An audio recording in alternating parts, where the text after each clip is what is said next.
Alabama, dans le comté le plus pro-train des USA, 90% des électeurs ont choisi Donald Trump.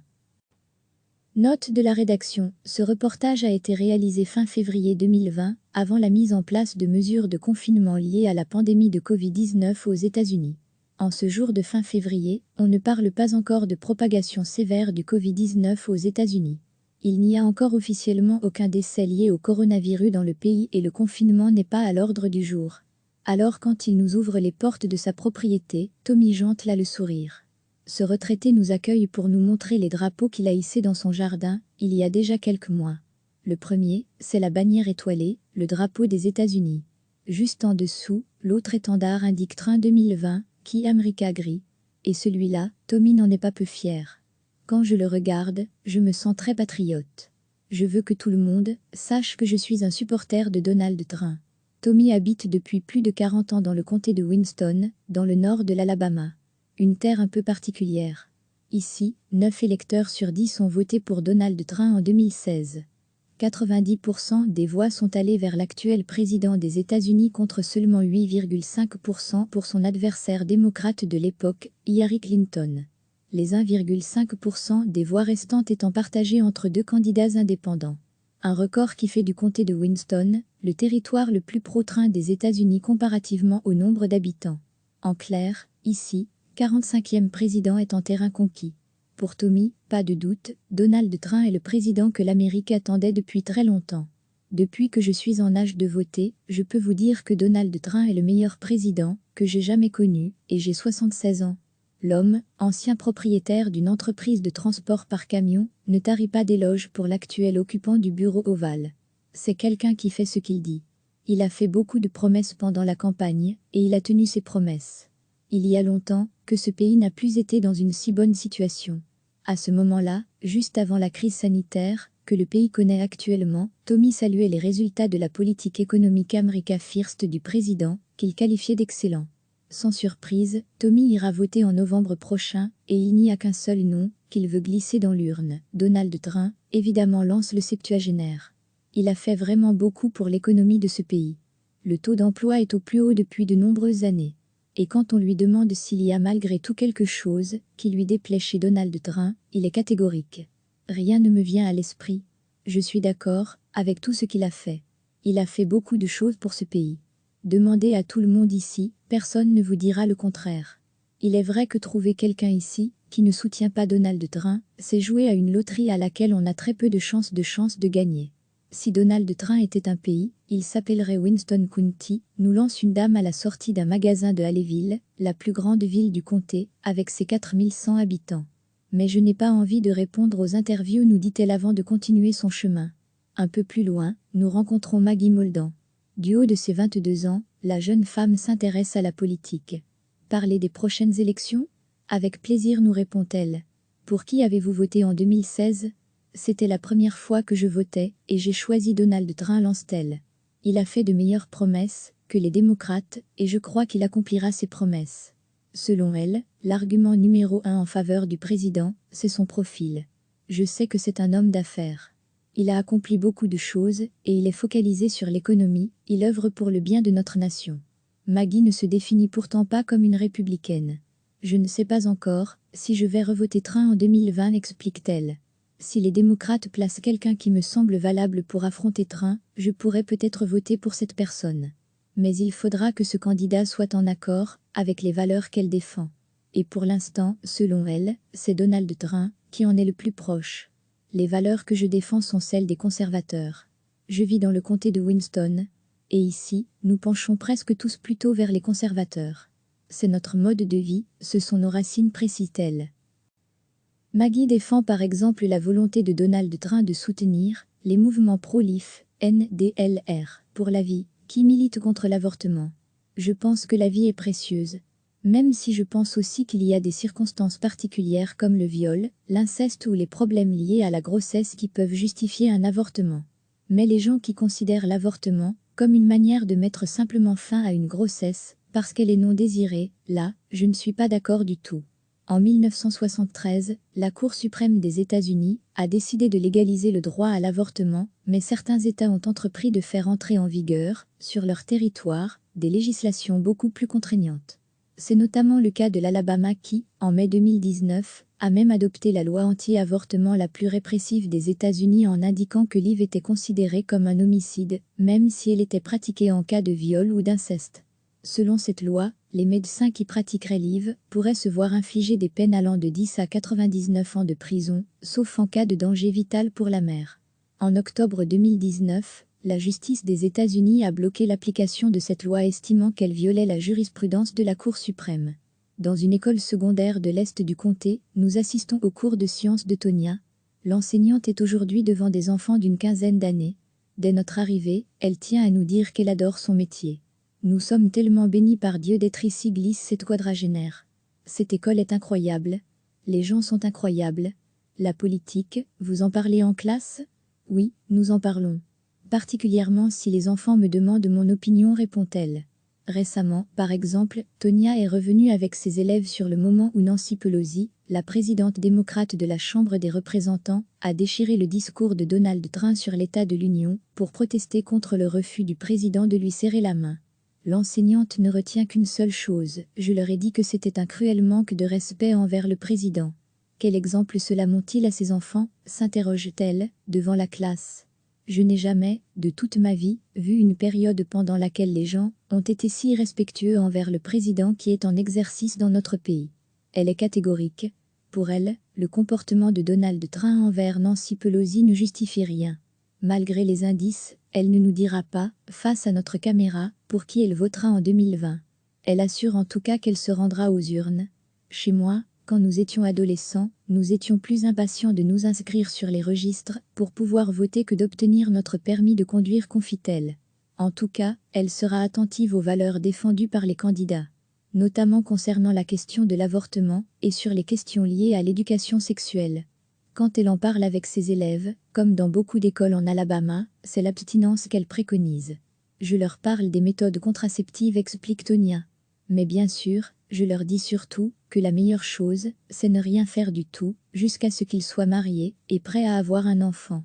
Le comté de Winston, c'est un très grand territoire rural très peu peuplé comparativement à la superficie. Winston County compte 1600 km² pour un peu moins de 25 000 habitants, soit une quinzaine d'habitants par kilomètre-carré. À titre de comparaison, la province du Brabant wallon a, elle, une superficie de 1100 km² pour plus de 400 000 habitants, soit plus de 360 habitants par kilomètre-carré. Dans le comté de Winston, on ne se marche pas sur les pieds. Par contre, impossible de rater les églises. Il y en a 150 dans le comté, soit une église pour 170 habitants. Nous sommes au cœur de la Bible Belt, la ceinture biblique des États-Unis. L'influence de la religion est ici très importante et politiquement, c'est un enjeu majeur. Ici, ça a toujours été un comté républicain et très conservateur. Je pense que ça a notamment un lien avec la religion, explique Toby Sherry, le patron du cinéma Dixieland et du restaurant juste à côté, au cœur de la rue commerçante de Haleyville. Il est à la tête de cet endroit très fréquenté de la ville depuis plus de 25 ans et habite le comté de Winston depuis 4 décennies. Il est un observateur attentif de la vie sociale ici. Regardez le nombre d'églises dans cette région et vous comprendrez. Vous connaissez aussi la sensibilité sur la question de l'avortement. Je pense que tout cela a une influence. Moi-même je suis contre l'avortement. Un autre élément important selon lui, la législation sur les armes à feu. Les gens ici tiennent à leurs armes, ajoute Toby Sherry. Et ils ont peur qu'on puisse un jour leur reprendre leurs armes. Cela influence réellement la manière dont ils votent. Dans ma vie, j'ai déjà voté pour les républicains et pour les démocrates. Mon choix se pose sur une personne. Toby fait pourtant partie des oiseaux rares du comté. J'ai voté pour Hillary Clinton en 2016, nous confie-t-il. Mais ne le dites pas trop fort, ajoute-t-il, avec un brin d'humour. Je ne mélange jamais la politique et mes affaires. Je ne parle pas de politique avec mes clients. Je respecte leur choix, et j'ai beaucoup d'amis qui sont républicains et qui ont voté pour Donald Trump. Et nous serons encore amis demain. Il tient à soutenir l'action du président au niveau économique. Il a fait de bonnes choses, notamment pour l'emploi. Mais globalement, Toby se dit déçu par Donald Trump. Je suis chrétien. Je défends les valeurs religieuses. Mais quand vous regardez Monsieur Trump, beaucoup de choses qu'il a faites ne représentent pas nos valeurs chrétiennes. Comme l'adultère, la tromperie, le mensonge ou la tricherie. Pour qui votera-t-il en 2020? Je pourrais voter pour Joe Biden. Mais je pense que Train va encore gagner. J'en suis quasi sûr, affirmait-il juste avant le déclenchement de la crise sanitaire que le pays connaît actuellement.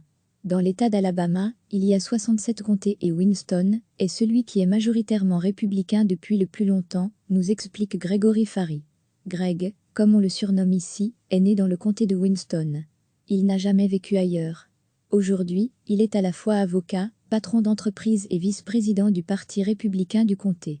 Il est en première ligne pour défendre bec et ongles Donald Trump, dont la première qualité, selon lui, est d'être un homme d'affaires, à l'écoute du monde des affaires. Il a un parcours en tant que businessman.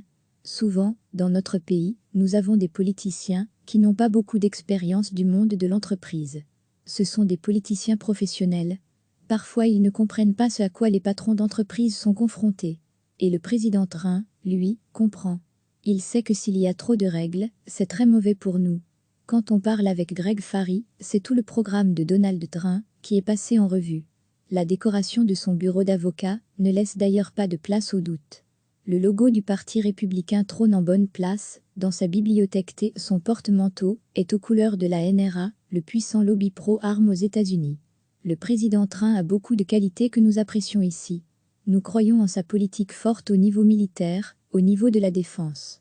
Nous croyons aussi vraiment que sa politique d'immigration est bonne. Nous ne sommes pas contre l'immigration, nous pensons que l'immigration, c'est bien. Mais nous pensons que cela doit être contrôlé et régulé. Depuis plusieurs années, nous avons eu pas mal de problèmes, spécialement à la frontière sud. Sans oublier la question de l'avortement, au cœur des préoccupations de beaucoup d'habitants selon lui. La majorité des gens ici pensent que l'avortement, ce n'est pas bien. Et le président Trump a aussi une position anti-avortement.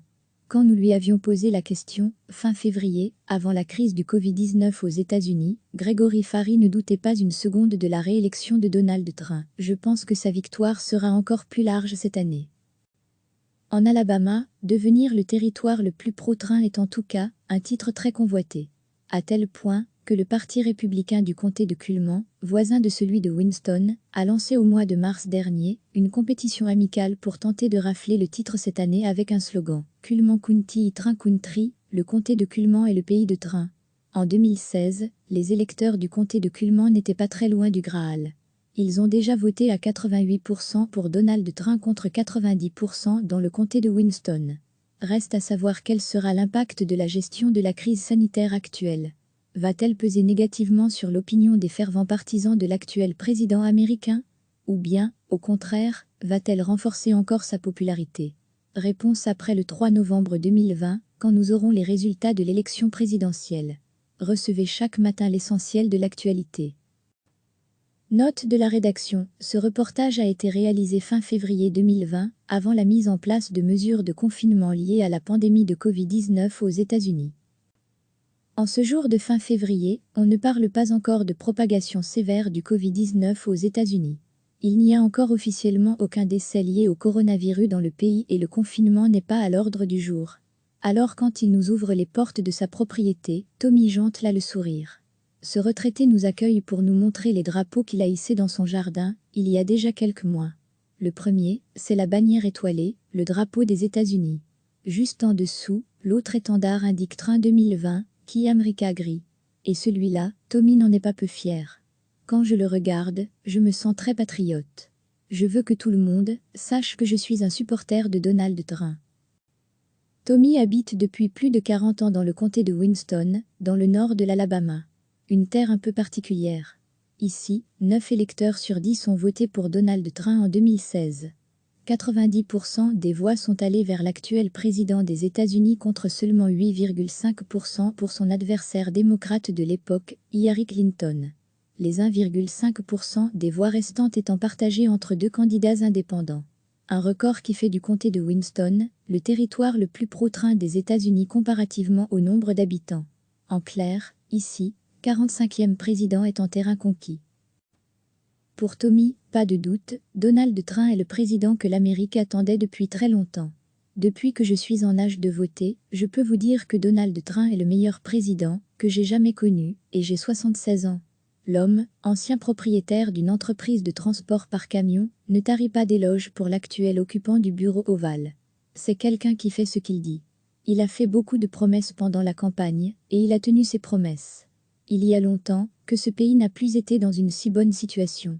À ce moment-là, juste avant la crise sanitaire que le pays connaît actuellement, Tommy saluait les résultats de la politique économique America First du président, qu'il qualifiait d'excellent. Sans surprise, Tommy ira voter en novembre prochain, et il n'y a qu'un seul nom qu'il veut glisser dans l'urne. Donald Trump, évidemment, lance le septuagénaire. Il a fait vraiment beaucoup pour l'économie de ce pays. Le taux d'emploi est au plus haut depuis de nombreuses années. Et quand on lui demande s'il y a malgré tout quelque chose qui lui déplaît chez Donald Trump, il est catégorique. Rien ne me vient à l'esprit. Je suis d'accord avec tout ce qu'il a fait. Il a fait beaucoup de choses pour ce pays. Demandez à tout le monde ici, personne ne vous dira le contraire.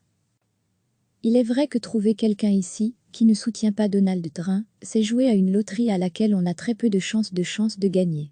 Si Donald Trump était un pays, il s'appellerait Winston County, nous lance une dame à la sortie d'un magasin de Haleyville, la plus grande ville du comté, avec ses 4100 habitants.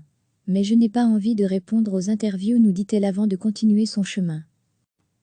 Un peu plus loin, nous rencontrons Maggie Moldan. Du haut de ses 22 ans, la jeune femme s'intéresse à la politique. Parler des prochaines élections? Avec plaisir, nous répond-elle. Pour qui avez-vous voté en 2016? C'était la première fois que je votais, et j'ai choisi Donald Trump, lance-t-elle. Il a fait de meilleures promesses que les démocrates, et je crois qu'il accomplira ses promesses. Selon elle, l'argument numéro 1 en faveur du président, c'est son profil. Je sais que c'est un homme d'affaires. Il a accompli beaucoup de choses, et il est focalisé sur l'économie, il œuvre pour le bien de notre nation.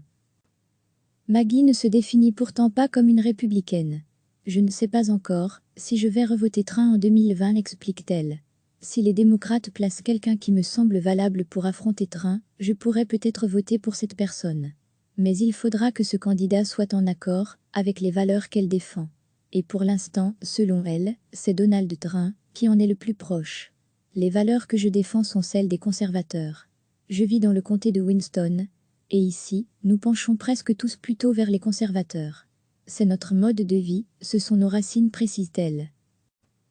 Maggie défend par exemple la volonté de Donald Trump de soutenir les mouvements pro-life, NDLR, pour la vie, qui militent contre l'avortement. Je pense que la vie est précieuse. Même si je pense aussi qu'il y a des circonstances particulières comme le viol, l'inceste ou les problèmes liés à la grossesse qui peuvent justifier un avortement. Mais les gens qui considèrent l'avortement comme une manière de mettre simplement fin à une grossesse, parce qu'elle est non désirée, là, je ne suis pas d'accord du tout. En 1973, la Cour suprême des États-Unis a décidé de légaliser le droit à l'avortement, mais certains États ont entrepris de faire entrer en vigueur, sur leur territoire, des législations beaucoup plus contraignantes. C'est notamment le cas de l'Alabama qui, en mai 2019, a même adopté la loi anti-avortement la plus répressive des États-Unis en indiquant que l'IVG était considérée comme un homicide, même si elle était pratiquée en cas de viol ou d'inceste. Selon cette loi, les médecins qui pratiqueraient l'IVG pourraient se voir infliger des peines allant de 10 à 99 ans de prison, sauf en cas de danger vital pour la mère. En octobre 2019, la justice des États-Unis a bloqué l'application de cette loi estimant qu'elle violait la jurisprudence de la Cour suprême. Dans une école secondaire de l'Est du comté, nous assistons au cours de sciences de Tonya. L'enseignante est aujourd'hui devant des enfants d'une quinzaine d'années. Dès notre arrivée, elle tient à nous dire qu'elle adore son métier. Nous sommes tellement bénis par Dieu d'être ici, glisse cette quadragénaire. Cette école est incroyable. Les gens sont incroyables. La politique, vous en parlez en classe? Oui, nous en parlons. Particulièrement si les enfants me demandent mon opinion, répond-elle. Récemment, par exemple, Tonya est revenue avec ses élèves sur le moment où Nancy Pelosi, la présidente démocrate de la Chambre des représentants, a déchiré le discours de Donald Trump sur l'état de l'Union pour protester contre le refus du président de lui serrer la main. L'enseignante ne retient qu'une seule chose, je leur ai dit que c'était un cruel manque de respect envers le président. Quel exemple cela montre-t-il à ses enfants, s'interroge-t-elle, devant la classe. Je n'ai jamais, de toute ma vie, vu une période pendant laquelle les gens ont été si respectueux envers le président qui est en exercice dans notre pays. Elle est catégorique. Pour elle, le comportement de Donald Trump envers Nancy Pelosi ne justifie rien. Malgré les indices, elle ne nous dira pas, face à notre caméra, pour qui elle votera en 2020. Elle assure en tout cas qu'elle se rendra aux urnes. Chez moi, quand nous étions adolescents, nous étions plus impatients de nous inscrire sur les registres pour pouvoir voter que d'obtenir notre permis de conduire, confie-t-elle. En tout cas, elle sera attentive aux valeurs défendues par les candidats, notamment concernant la question de l'avortement et sur les questions liées à l'éducation sexuelle. Quand elle en parle avec ses élèves, comme dans beaucoup d'écoles en Alabama, c'est l'abstinence qu'elle préconise. Je leur parle des méthodes contraceptives, explique Tonya. Mais bien sûr, je leur dis surtout que la meilleure chose, c'est ne rien faire du tout, jusqu'à ce qu'ils soient mariés et prêts à avoir un enfant. Le comté de Winston, c'est un très grand territoire rural très peu peuplé comparativement à la superficie. Winston County compte 1600 km² pour un peu moins de 25 000 habitants, soit une quinzaine d'habitants par kilomètre-carré. À titre de comparaison, la province du Brabant wallon a, elle, une superficie de 1100 km² pour plus de 400 000 habitants, soit plus de 360 habitants par kilomètre-carré. Dans le comté de Winston, on ne se marche pas sur les pieds. Par contre, impossible de rater les églises. Il y en a 150 dans le comté, soit une église pour 170 habitants. Nous sommes au cœur de la Bible Belt, la ceinture biblique des États-Unis. L'influence de la religion est ici très importante et politiquement, c'est un enjeu majeur. Ici, ça a toujours été un comté républicain et très conservateur. Je pense que ça a notamment un lien avec la religion, explique Toby Sherry, le patron du cinéma Dixieland et du restaurant juste à côté, au cœur de la rue commerçante de Haleyville. Il est à la tête de cet endroit très fréquenté de la ville depuis plus de 25 ans et habite le comté de Winston depuis 4 décennies. Il est un observateur attentif de la vie sociale ici. Regardez le nombre d'églises dans cette région et vous comprendrez. Vous connaissez aussi la sensibilité sur la question de l'avortement. Je pense que tout cela a une influence. Moi-même je suis contre l'avortement. Un autre élément important selon lui, la législation sur les armes à feu. Les gens ici tiennent à leurs armes, ajoute Toby Sherry. Et ils ont peur qu'on puisse un jour leur reprendre leurs armes. Cela influence réellement la manière dont ils votent. Dans ma vie, j'ai déjà voté pour les républicains et pour les démocrates. Mon choix se pose sur une personne. Toby fait pourtant partie des oiseaux rares du comté. J'ai voté pour Hillary Clinton en 2016, nous confie-t-il. Mais ne le dites pas trop fort, ajoute-t-il, avec un brin d'humour. Je ne mélange jamais la politique et mes affaires. Je ne parle pas de politique avec mes clients. Je respecte leur choix, et j'ai beaucoup d'amis qui sont républicains et qui ont voté pour Donald Trump. Et nous serons encore amis demain. Il tient à soutenir l'action du président au niveau économique. Il a fait de bonnes choses, notamment pour l'emploi. Mais globalement, Toby se dit déçu par Donald Trump. Je suis chrétien. Je défends les valeurs religieuses. Mais quand vous regardez Monsieur Trump, beaucoup de choses qu'il a faites ne représentent pas nos valeurs chrétiennes. Comme l'adultère, la tromperie, le mensonge ou la tricherie. Pour qui votera-t-il en 2020 ?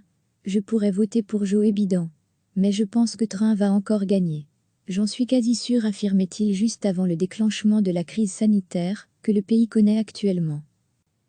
Dans l'État d'Alabama, il y a 67 comtés et Winston est celui qui est majoritairement républicain depuis le plus longtemps, nous explique Gregory Fari. Greg, comme on le surnomme ici, est né dans le comté de Winston. Il n'a jamais vécu ailleurs. Aujourd'hui, il est à la fois avocat, patron d'entreprise et vice-président du Parti républicain du comté. Il est en première ligne pour défendre bec et ongles Donald Trump, dont la première qualité, selon lui, est d'être un homme d'affaires, à l'écoute du monde des affaires. Il a un parcours en tant que businessman. Souvent, dans notre pays, nous avons des politiciens qui n'ont pas beaucoup d'expérience du monde de l'entreprise. Ce sont des politiciens professionnels. Parfois, ils ne comprennent pas ce à quoi les patrons d'entreprise sont confrontés. Et le président Trump, lui, comprend. Il sait que s'il y a trop de règles, c'est très mauvais pour nous. Quand on parle avec Greg Fari, c'est tout le programme de Donald Trump qui est passé en revue. La décoration de son bureau d'avocat ne laisse d'ailleurs pas de place au doute. Le logo du Parti républicain trône en bonne place, dans sa bibliothèque T. Son porte-manteau est aux couleurs de la NRA, le puissant lobby pro-armes aux États-Unis. Le président Trump a beaucoup de qualités que nous apprécions ici. Nous croyons en sa politique forte au niveau militaire, au niveau de la défense. Nous croyons aussi vraiment que sa politique d'immigration est bonne. Nous ne sommes pas contre l'immigration, nous pensons que l'immigration, c'est bien. Mais nous pensons que cela doit être contrôlé et régulé. Depuis plusieurs années, nous avons eu pas mal de problèmes, spécialement à la frontière sud. sans oublier la question de l'avortement, au cœur des préoccupations de beaucoup d'habitants selon lui. La majorité des gens ici pensent que l'avortement, ce n'est pas bien. Et le président Trump a aussi une position anti-avortement. Quand nous lui avions posé la question, fin février, avant la crise du Covid-19 aux États-Unis, Gregory Ferry ne doutait pas une seconde de la réélection de Donald Trump. Je pense que sa victoire sera encore plus large cette année. En Alabama, devenir le territoire le plus pro-Trump est en tout cas un titre très convoité. À tel point que le Parti républicain du comté de Cullman, voisin de celui de Winston, a lancé au mois de mars dernier une compétition amicale pour tenter de rafler le titre cette année avec un slogan « Cullman County Trump Country », le comté de Cullman est le pays de Trump. En 2016, les électeurs du comté de Cullman n'étaient pas très loin du Graal. Ils ont déjà voté à 88% pour Donald Trump contre 90% dans le comté de Winston. Reste à savoir quel sera l'impact de la gestion de la crise sanitaire actuelle. Va-t-elle peser négativement sur l'opinion des fervents partisans de l'actuel président américain? Ou bien, au contraire, va-t-elle renforcer encore sa popularité? Réponse après le 3 novembre 2020, quand nous aurons les résultats de l'élection présidentielle. Cliquez sur s'abonner pour recevoir les dernières nouvelles.